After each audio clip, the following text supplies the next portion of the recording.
Bismillahirrahmanirrahim, dengan mengucapkan syukur Alhamdulillah, kita panjatkan puji syukur kehadirat Allah Subhanahu wa Ta'ala, Tuhan yang Maha Esa, yang telah memberikan kita kesempatan untuk mendengarkan kitab Islami dalam kitabun majelis ini. Pembahasan kali ini dari kitab Al-Fath Al-Rabbani karya Syaikh Muhyiddin Abdul Qadir Jailani. Majelis 57, Kejujuran. Hari Jumat pagi tanggal 24 Ramadan 545 H, di Madrasah, Syaikh Abdul Qadir Jailani menyampaikan ceramahnya. Wahai muridku, jujurlah engkau kepadaku dengan sebenar-benar kejujuran harta kalian dan apa yang ada di rumah kalian adalah halal. Tidak ada yang aku inginkan dari kalian kecuali kejujuran dan keikhlasan. Manfaat dari itu pun akan kembali kepada engkau bukan untukku. Ikatlah lisan lahir dan batinmu. Sesungguhnya kalian berada dalam pengawasan malaikat, mereka menyaksikanmu lahir dan batin. Allah Subhanahu wa Ta'ala juga melihat batinmu. Wahai orang yang membangun istana dan rumah dengan menghabiskan usia di dunia, janganlah engkau membangun sesuatu kecuali dengan niat yang lurus. Pondasi dasar setiap bangunan di dunia adalah niat yang baik. Oleh karena itu, jangan sekali-kali membangun sesuatu dengan berdasar pada hawa nafsumu. Orang bodoh membangun sesuatu di dunia dengan dasar nafsu dan keinginannya, bahkan dengan watak dan kebiasaannya, serta tanpa perintah hukum dan ketentuan dari Allah Subhanahu wa Ta'ala. Tanpa perbuatannya, tanpa landasan yang benar sehingga pada hari kiamat kelak akan dikatakan kepadanya, mengapa engkau membangun? Dari mana harta yang engkau peroleh? Dan dinafkahkan untuk apa? Semuanya akan diperhitungkan. Oleh karena itu, hendaklah engkau ridha dan menerima apa yang menjadi bagianmu. Rasulullah Shallallahu Alaihi Wasallam bersabda, siksa yang paling pedih dari Allah Subhanahu wa Ta'ala adalah untuk hambanya yang mencari sesuatu yang bukan bagiannya. Engkau datang kepadaku, sedangkan engkau tidak berbaik sangka kepadaku, wajar saja engkau tidak akan memperoleh kebahagiaan atas setiap ucapanku. Celakalah engkau. Engkau mengaku bahwa engkau adalah seorang muslim, akan tetapi engkau berpaling dari Allah Subhanahu wa Ta'ala dan dari hamba-hambanya yang syalih. Maka engkau telah berdusta dengan pengakuanmu itu. Kata Sam diambil dari kata istislah, artinya pasrah dan menyerah terhadap ketentuan dan takdir Allah Subhanahu wa Ta'ala. Ridha dengan perbuatannya, serta memelihara kitabullah dan sunnah Rasulullah Shallallahu Alaihi Wasallam. Apabila itu telah terpenuhi maka sempurnalah nilai keislaman. Alangkah bahayanya panjang angan-angan, karena ia dapat menjerumuskanmu ke dalam kemaksiatan, menjadikan engkau menentang Allah Subhanahu wa Ta'ala. Kapan engkau akan memperpendek angan-anganmu sehingga kebaikan akan datang kepadamu sehingga engkau dapat berpegang padanya? Apabila engkau menginginkan kebahagiaan, maka engkau harus rela dan mau menerima ketetapan dan takdir Allah Subhanahu wa Ta'ala, tanpa disertai hawa nafsu, keinginan, watak dan setan. Karena semua itu telah ditundukkan, bukan karena tidak ada. Sebab, setelah para nabi alaihi salam tidak seorang pun di antara kita yang suci dari dosa, tidak terjadi sesuatu pun terhadapnya melainkan disertai tawakal dan tauhid. Allah tidak menganggap bahaya dan manfaat datang dari makhluk. Sedangkan dirimu masih dipenuhi nafsu, keinginan dan watak. Dalam dirimu tidak ada lagi sikap tawakal. Pada awalnya tauhid itu memang terasa pahit, setelah itu baru terasa manis dan mulai menyatu, lalu mati dan hidup menjadi abadi. Dari hina kemudian menjadi mulia, fakir menjadi kaya, tidak ada kemudian wujud dengannya, bukan denganmu. Apabila engkau sanggup bersabar menghadapi semua itu, niscaya engkau akan memperoleh apa yang engkau inginkan dari Allah Subhanahu wa Ta'ala. Sebaliknya, apabila tidak bersabar, maka tidak akan memperoleh apapun. Segala sesuatu yang menjadikan engkau melalaikan Allah Subhanahu wa Ta'ala adalah buruk bagimu, sekalipun puasa dan sholat atau melaksanakan kewajiban atau yang sunat. Apabila engkau telah melaksanakan puasa wajib, sehingga engkau disibukkan dengan rasa lapar dan dahaga pada puasa sunat, yang pada akhirnya menjadikan hatimu tidak total hadir di hadapan Allah Subhanahu wa Ta'ala, tidak mendekatkanmu kepadanya, itu semua adalah tidak baik bagimu. Engkau adalah penghamba hijab, hamba dari makhluk, nafsu dan syahwat. Orang yang marifat berdiri bersama dengan Allah Subhanahu wa Ta'ala, di bawah kibaran bendera kedekatannya disertai dengan ilmunya.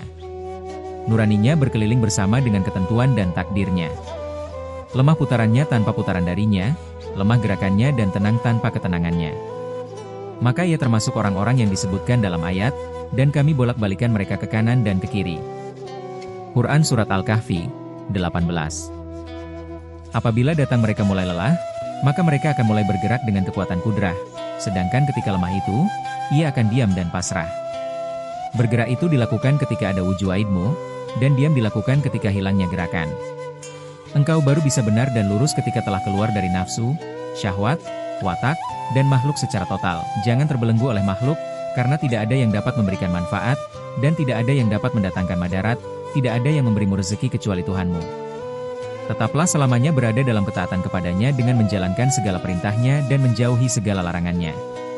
Tidak ada sesuatu pun yang tersisa pada genggaman tanganmu kecuali Allah Subhanahu wa Ta'ala. Dengan demikian, engkau akan menjadi orang yang kaya, tidak lagi membutuhkan makhluk. Tak ubahnya seperti Nabi Adam alaihi salam di mana segala sesuatu diperintahkan untuk sujud kepadanya. Ini memang berada jauh di luar akal orang awam dan kebanyak orang istimewa sekalipun. Lah seolah menjadi benih Adam dan termasuk isinya. Wahai orang yang sedikit pengetahuannya, pahamilah kemudian asingkanlah dirimu dari manusia. Para wali itu memahami kemudian mereka mengasingkan diri dari makhluk dengan hati mereka. Meskipun secara lahir mereka nampak bersama dengan makhluk, itu mereka lakukan adalah untuk kemaslahatan manusia.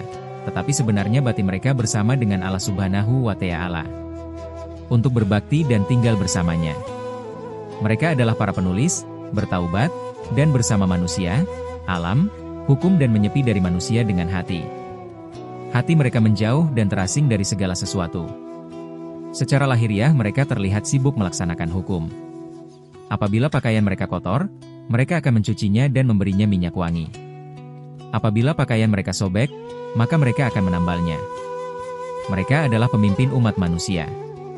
Di antara mereka ada yang seperti gunung yang tegar, hatinya kokoh bersama Tuhannya, bersimpuh di hadapannya, mendekat kepadanya dan tenggelam dalam ilmunya. Ya Allah, jadikanlah zikir kepada MU sebagai makanan kami, dan jadikanlah kedekatan denganmu menjadi kekayaan kami. Amin. Hatimu telah mati, pergaulanmu juga bersama dengan mereka yang hatinya telah mati.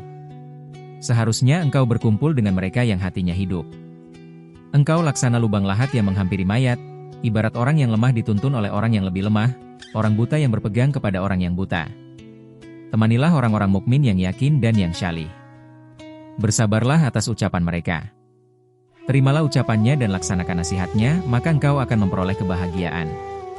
Apabila engkau mencapai kebahagiaan itu, dengarkan nasihat guru-guru, kemudian amalkan, hormati mereka. Aku mempunyai seorang guru. Setiap kali aku menemukan kesulitan atau terpikir sesuatu di hatiku, maka ia akan mengatakan sesuatu sehingga aku tidak mempunyai alasan untuk menolaknya. Aku tidak pernah bersama dengan guruku kecuali dengan rasa hormat dan penuh etika. Seorang sufi tidak pernah bakhil, karena dia merasa tidak perlu menyimpan sesuatu lagi, ia meninggalkan segala sesuatu. Bahkan apabila ia diberi sesuatu, maka ia akan mengambilnya untuk ia berikan kembali kepada orang lain, karena hatinya telah murni dari segala wujud dan bentuk. Orang yang bakhil justru adalah orang yang merasa memiliki harta. Namun, orang sufi menganggap bahwa segala sesuatu adalah milik orang lain, sehingga bagaimana mungkin ia akan menyembunyikannya? Bagaimana ia akan kikir dengan harta yang ia anggap milik orang lain? Ia tidak mempunyai musuh, sebagaimana ia juga tidak membutuhkan kawan. Ia tidak peduli lagi dengan pujian ataupun celaan, pemberian atau penolakan, bahaya atau manfaat yang datang dari selain Allah Subhanahu wa Ta'ala. Dia tidak perlu merasa bahagia dengan kehidupan dan dia juga tidak perlu merasa gelisah dengan kematian. Baginya kematian yang mengerikan adalah murka Tuhannya, dan kehidupan sejati baginya adalah keridaan Allah Subhanahu wa Ta'ala.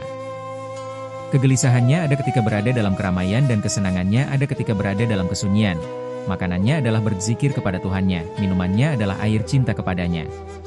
Oleh karena itulah, ia tidak akan pernah bakhil dengan dunia yang fana, dan ia akan merasa cukup sehingga tidak membutuhkan apapun.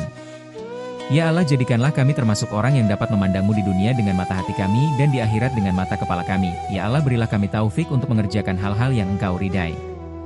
Ya Allah, terangilah hati kami. Tunjukkanlah ia kepada MU, sucikanlah nurani kami, dan dekatkan ia kepada MU. Ya Allah, tunjukilah hati kami untuk sampai kepadamu. Ya Allah, anugerahkan kepada kami ilmu dan keikhlasan dalam mengamalkannya. Ya Allah, lunakanlah hati kami untuk menerima keputusan dan takdir MU. Ya Allah, marifatkan kami kepada Engkau sehingga kami dapat mengenal Engkau. Ya Allah, fanakanlah kami dari segala sesuatu selain Engkau, pertemukan kami dengan Engkau. Ya Allah, berilah kami manfaat dari apa yang kami katakan, dan berilah mereka manfaat dari apa yang mereka dengar dariku. Ya Allah, anugerahkan kepada kami penerimaan atas takdir MU dalam setiap keadaan. Ya Allah, bantulah kami untuk memerangi nafsu kami. Ya Allah, tolonglah kami dengan ketaatan kami kepada MU, Dan jangan hinakan kami dengan kemaksiatan yang kami lakukan. Ya Tuhan kami, berilah kami kebaikan dunia dan kebaikan akhirat, dan peliharalah kami dari siksa api neraka. Amin ya Rabbal Alamin. Berlanjut ke pembahasan selanjutnya.